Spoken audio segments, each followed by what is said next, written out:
Bueno, pues estamos transmitiendo una vez más desde la Iglesia Cristiana Puerta del Cielo en Clavería. Y bueno, pues hoy, aprovechando el día, hoy es 30 de octubre, entonces pues ahorita tenemos muchas cosas a nuestro alrededor, entonces vamos a estar hablando un poco acerca de todo esto. Bueno, sabemos que no debemos mentir. ¿Por qué? ¿Por qué no debemos mentir? Porque Satanás es el padre de mentira y si mentimos nos hacemos como él. ¿Qué más? ¿Por qué más? Porque no estamos representando el Hijo de Dios, ¿no? Seres hijos de Dios. Ajá, como hijos de Dios. Señora Elena, ¿por qué no debemos mentir? Porque no es bueno, porque nos mentimos a nosotros mismos. ¿Por qué nos mentimos a nosotros mismos? Es un mandamiento, ¿no? Dice el Señor, no mentirás. Y sí, a quien estamos mintiendo, pues estamos engañando, muchas veces lo estamos lastimando. Nos metemos en algunos problemas cuando estamos mintiendo. Pero esa no es la razón principal por la cual no debemos mentir. No debemos mentir porque cuando mentimos vamos en contra de la naturaleza de nuestro Dios. Porque Dios es verdad. Entonces, si vamos en contra de lo que es su naturaleza, si vamos en contra de lo que es su esencia, lo estamos ofendiendo. Esa es la razón por la cual no debemos mentir. Y todo lo demás son consecuencias. No digo que no sea cierto, por supuesto, es verdad. Pero la razón principal por la cual no debemos mentir es porque estamos o debemos seguir la naturaleza de nuestro Dios. ¿Por qué es malo adulterar? Otra vez nos podemos encontrar 1000 razones por las cuales no debemos adulterar, pero la razón principal es porque nuestro Dios es santo. Entonces, si nuestro Dios es santo y es puro, es fiel, entonces, por esa misma razón, el adulterio, la fornicación, no va de acuerdo a su propia naturaleza. ¿Por qué es malo matar? Pues porque Dios es vida. El Señor Jesús lo dice en Juan 14:6. Jesús le dijo: yo soy el camino y la verdad y la vida. Nadie viene al Padre sino por mí. Esto lo conocemos, lo sabemos bastante bien. Sabemos que Dios tiene cuidado de la vida y la tiene como algo muy valioso.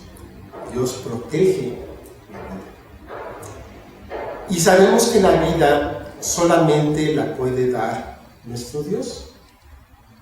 No hay forma de crear vida si no es a partir del soplo de Dios. Vamos, nosotros en laboratorio se puede transformar vida, se puede reproducir vida, se puede sembrar vida, pero no se puede crear vida. Siempre se va a partir de algo vivo para seguir con algo vivo, porque la vida no se puede crear. Tenemos personas que pues están buscando la manera de crear vida, ¿no? Tenemos ahí historias como la de Frankenstein, ¿no? Que quería, a partir de muertos, quería crear vida. Y por supuesto es solamente una historia, es una novela. Pero el sueño del hombre es poder crear vida. Pero sin embargo, no va a poder. Sabemos que no va a poder. Se busca, por otro lado, la explicación entonces del origen de la vida y se dice de dónde pudo haber venido, y entonces pues hay ahí teorías y que la evolución y que el caldo cósmico y que las condiciones y que después de mucho tiempo de tener ciertas condiciones propicias, de repente hubo una chispa y entonces se creó la vida. Se ha intentado reproducir esto en un laboratorio, Y sí, se crean proteínas, que algunos dirán, pues eso es vida. Pues sí y no, porque el tipo de proteínas que se producen con estas condiciones no dan origen a la vida, sino que son simplemente compuestos orgánicos, pero no son compuestos vivos. Dice Génesis 2:7, entonces Jehová Dios formó al hombre del polvo de la tierra y sopló en su nariz aliento de vida, y fue el hombre un ser viviente. Aquí me gusta mucho este versículo, me gusta mucho imaginarme esta imagen, cómo Dios toma del polvo de la tierra, o sea, quiero verlo inclinado al suelo, tomando ese polvo, esa tierrita, formando al hombre cuidadosamente de todas sus partes, y después dando su soplo para que pudiera vivir. Esa es una imagen que a mí me gusta mucho más que la de pensar que pues a través de la evolución, ¿no?, a partir de una amiba llegaron a ser los primates, y de alguno de ellos por casualidad surgió toda la raza humana. No me siento muy bien con esa explicación de que hayamos sido creados solamente por casualidad y por un proceso natural que nadie controló. Y esta vida Dios la quiere para cada una de sus criaturas, en especial para cada uno de los hombres y de las mujeres. Dios a cada uno de nosotros, junto con esa vida, nos dio atributos. Muchos de esos atributos reflejan otra vez la naturaleza de nuestro Dios. Y uno de esos atributos es precisamente la libertad. Somos seres libres para que podamos tomar las decisiones que más nos convengan, o en un momento dado las que queremos. Y Dios entonces nos da todos los elementos necesarios para que podamos conocer, para que estemos informados, y para que entonces podamos tomar no cualquier decisión, sino siempre la mejor decisión. Había un tiempo en que no había Biblia, antes del siglo I, después de Cristo, pues no había una Biblia escrita, había un Antiguo Testamento, y todavía antes, pues no había nada. Había un conocimiento de Dios, pero no había nada escrito. Pero entonces hablaba Dios a través de personas especiales, específicamente lo que Dios dice en Deuteronomio, pues lo dijo a través de Moisés. Dice Deuteronomio 30:19, a los cielos y a la tierra llamo por testigos hoy contra ustedes, que les he puesto delante la vida y la muerte, la bendición y la maldición. Escoge pues la vida para que vivas tú y tu descendencia. Entonces, vemos aquí el cuidado que está teniendo Dios de su pueblo escogido. Le dice, mira, puedes irte hacia la vida o puedes irte hacia la muerte. Yo te aconsejo que te vayas para la vida, pero la decisión, después de todo, es solamente tuya. ¿Qué pasó con el pueblo de Israel? Tomó el camino de la vida un tiempo, y después de ese tiempo se apartó. Y entonces vino desgracia sobre esta nación. A lo largo de la historia vemos que las personas, que los seres humanos, hemos escogido vez tras vez el camino de la muerte.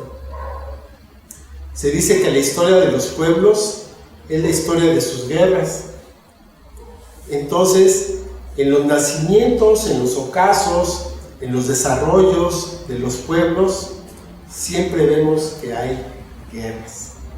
Antes de cada transformación del mundo hay una guerra. Y la guerra pues trae muerte. Si no trajera muerte, no sería guerra. El día de hoy, otra vez, tenemos decisiones que tomar. Y otra vez, hemos escogido la muerte. La muerte siempre ha existido. Desde el mero principio ha habido muerte. Nuestros primeros padres murieron. Y va a seguir habiendo muerte hasta que el Señor regrese. Y es parte del proceso natural de la vida. No podemos evitarla de ninguna manera. Siempre ha habido enfermedades, siempre ha habido un estado de vejez en el cual pues, los órganos, el cuerpo en sí, se va deteriorando. Llega un momento en que pues, ya no responde y muere. Pero además de esto, de estas enfermedades, de este proceso natural, pues hay accidentes, siempre hay accidentes donde la gente muere, hay guerras, de las cuales hablé hace un momento, en las cuales mucha gente muere, y muchas veces es gente inocente. Los que realmente están detrás de las guerras, pues están en otro lugar, pocas veces se encuentran en el frente de batalla, y pasa la guerra, pero ellos siguen vivos. Pero así es esto.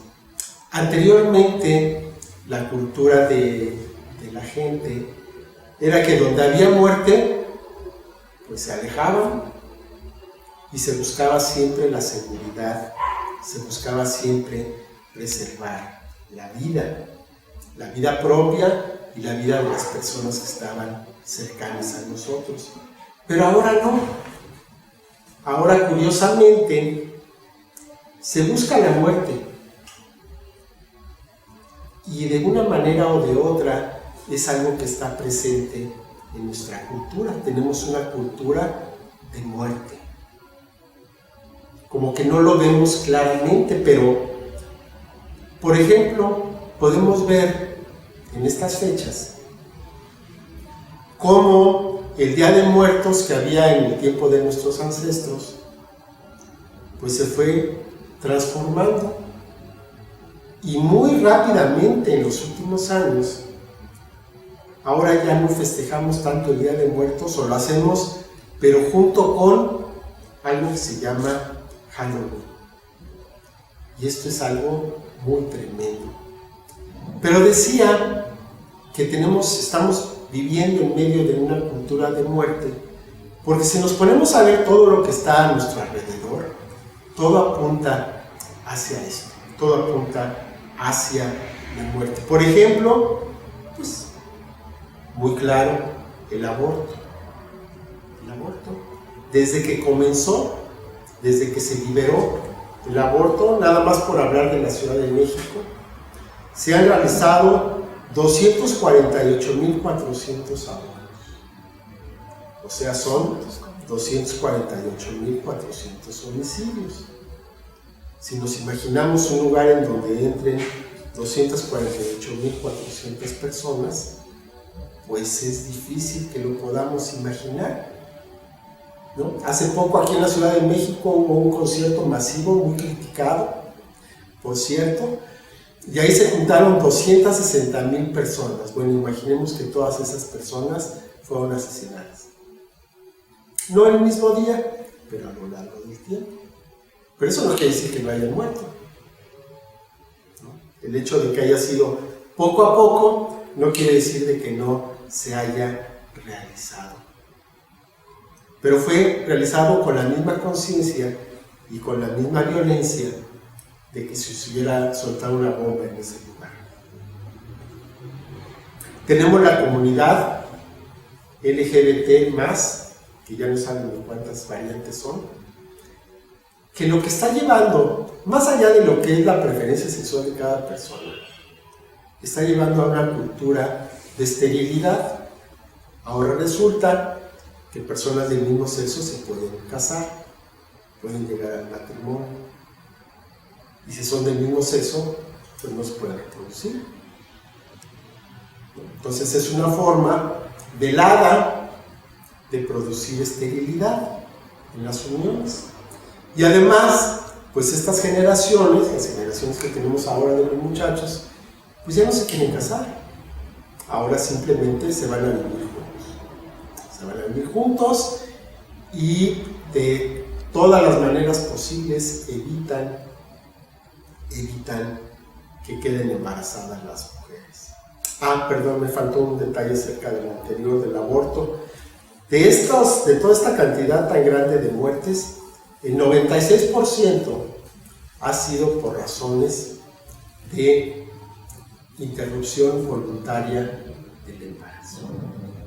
O sea, se supone, cuando se vende el asunto del embarazo, se vende como que es por causales, por 3 causales, ¿no? Le dicen, por enfermedad, lo que se pone en riesgo a la mamá o al bebé, por violación, y no me acuerdo cuál es la tercera.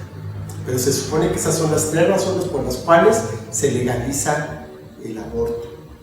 Bueno, pues el 96% de estos casos no obedecían a ninguna de estas 3 razones. Entonces, ahí vemos cómo se vende, pero realmente no es lo que te están vendiendo, es un engaño. Tenemos también, por otro lado, el feminismo. ¿El feminismo por qué? Porque cuando se llega a un cierto estado de ese feminismo, ya no se busca la igualdad de derechos y de oportunidades, sino que ya se busca que las mujeres queden empoderadas, y entonces una mujer empoderada pues no va a hacer nada, de ninguna manera. Pues ¿cómo va a hacer eso? ¿Cómo va a dejar su puesto de directora de una empresa para cuidar un chamaco? No hay forma de que pueda pasar esto. Entonces también esto está llevando a una esterilidad, está llevando muchas veces también al aborto. Vemos un crimen organizado, cada vez más violento, cada vez más extendido, y además este crimen organizado tiene una peculiaridad, y es que está protegido por una entidad espiritual que aquí se le llama la Santa Muerte, que no tiene nada de santa, pero sí tiene mucho de muerte. Y entonces, ahora los delincuentes tienen una protección espiritual, de algún tipo de espíritu maligno, aunque no lo quieran ver de esa manera. Y además de eso, pues tuvimos una pandemia, en la cual, otra vez en la Ciudad de México, fallecieron 43.600 personas. Son un montón de personas. 43.600 personas, son muchas.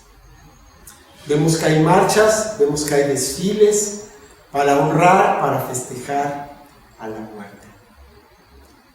Dice la palabra de Dios en Job 28:28. Y dijo al hombre, he aquí que el temor del Señor es la sabiduría y el apartarse del mal, la inteligencia. Entonces la sabiduría es tener temor de Dios y la inteligencia es apartarse del mal. ¿Qué quiere decir apartarse? Alejarse de ahí. Pero también la raíz de apartarse significa santo. Entonces te apartas de lo malo y te apartas para Dios. O sea, en otras palabras, no participemos en esto. Si eres inteligente, debemos apartarnos del mal. Por lo tanto, no podemos participar de toda esta cultura. De todo lo que mencioné y de mucho más que no mencioné, no podemos ser partícipes si estamos apartados para Dios. No podemos estar apartados para dos al mismo tiempo. ¿Estamos apartados para Dios o estamos apartados para el mal? Dice Deuteronomio 18, 10 al 12, no sea hallado en ti quien haga pasar a su hijo o a su hija por el fuego, ni quien practica adivinación, ni agorero, ni sortílego, ni hechicero, ni encantador, ni adivino, ni mago, ni quien consulte a los muertos, porque es abominación para con Jehová cualquiera que hace estas cosas, y por estas abominaciones Jehová tu Dios echa estas naciones de delante de ti. Recordemos que cuando el pueblo de Israel va a tomar la tierra prometida, pues esta tierra estaba ocupada, no estaba vacía, había gente ahí. Y el mandato de Dios era que entrara el pueblo y que acabara con todos, con todos los hombres, con todas las mujeres, con todos los ancianos, con los niños. Suena terrible, suena cruel, y esa es una de las partes que critican mucho los que son detractores de la palabra.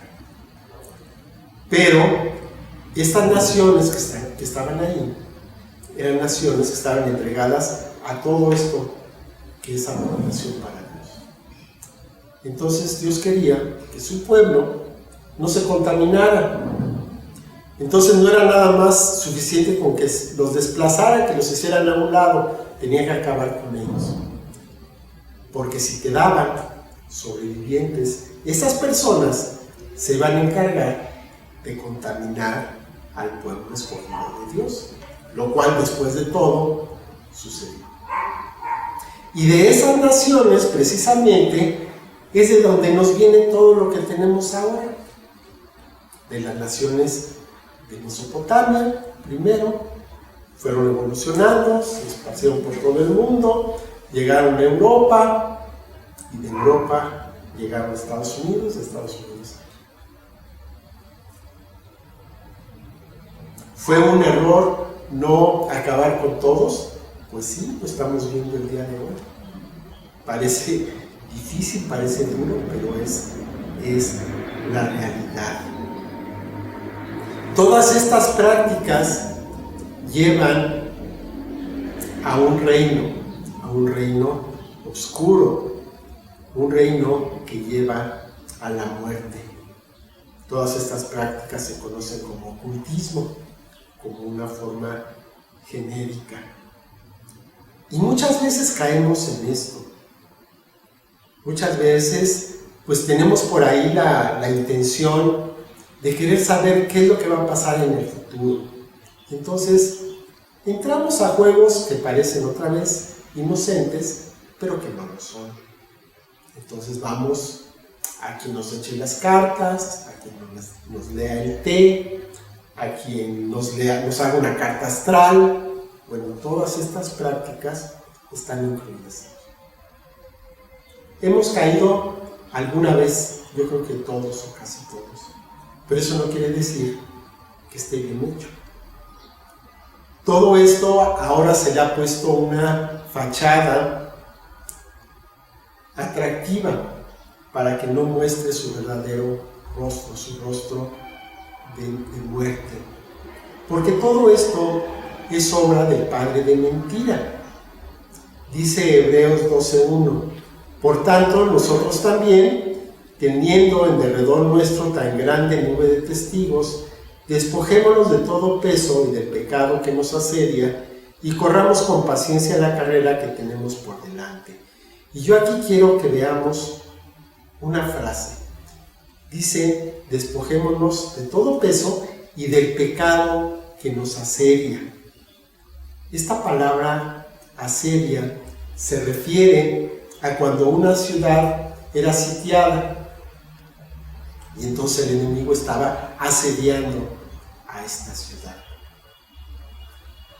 Entonces el enemigo estaba alrededor de esta ciudad, que normalmente estaba amurallada, y entonces buscaban un punto débil, una fisura, una grieta, un lugar donde la muralla fuera más baja, cualquier debilidad, para que entonces se pudiera atacar ahí, se pudiera entrar y se pudiera destruir.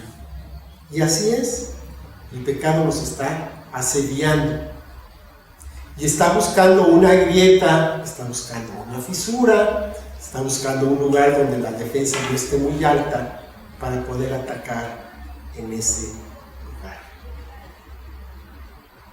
Porque no quiere hacerlo para ninguna otra razón. No lo quiere para nuestro deleite, no quiere para que tengamos un rato de diversión, un rato de placer, no. Lo que quiere es destruirnos, lo que quiere es acabar con nosotros. Seguir la muerte es seguir el mal, y al revés, seguir el mal es seguir la muerte. ¿Y por qué se hace esto? ¿Por qué es que se ha vuelto tan atractivo? ¿Por qué la muerte se ha vuelto algo que llame la atención y que fascine a las personas? Satanás fue despojado de las llaves de la muerte y del Hades, lo dice Apocalipsis 1:18. Dice: el que vivo y estuve muerto, mas he aquí que vivo por los siglos de los siglos, amén, y tengo las llaves de la muerte y del Hades. El Señor Jesús tiene las llaves de la muerte y del Hades. Ya no las tiene Satanás. Quiere decir que Satanás ya no puede hacer lo que quiera con la muerte. Más bien, quien tiene que hacerlo es nuestro Dios. Y entonces se presenta a la muerte como un juego, como una fiesta que celebramos, como algo divertido. Que efectivamente, pues es divertido disfrazarse, salir a la calle, estar echando relajo. Suena divertido, es divertido. El único problema es de que haciendo esto vamos en contra de un mandato explícito de Dios. Cuando sufrimos la pérdida de un familiar, cuando un ser querido muere, no lo vemos como un juego inocente, no lo vemos como una fiesta que celebrar, sino que lloramos, lamentamos, porque es algo que nos duele y nos puede durar varios días el dolor, y semanas y meses y seguimos recordando a la persona y le extrañamos en ocasiones, y a veces cuando le extrañamos el recuerdo llega a ser tan grande que hasta podemos llorar años después. Entonces, la muerte de un familiar no es divertida. La muerte no es un juego. Entonces, ¿por qué ahora lo vemos así? Dice la palabra en Números 14:18, Jehová, tardo para la ira y grande en misericordia, que perdona la iniquidad y la rebelión, aunque de ningún modo tendrá por inocente al culpable, que visita la maldad de los padres sobre los hijos, hasta los terceros y hasta los cuartos.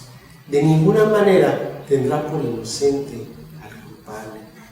Si participamos inocentemente en todo esto, de ninguna manera está siendo así delante de Dios.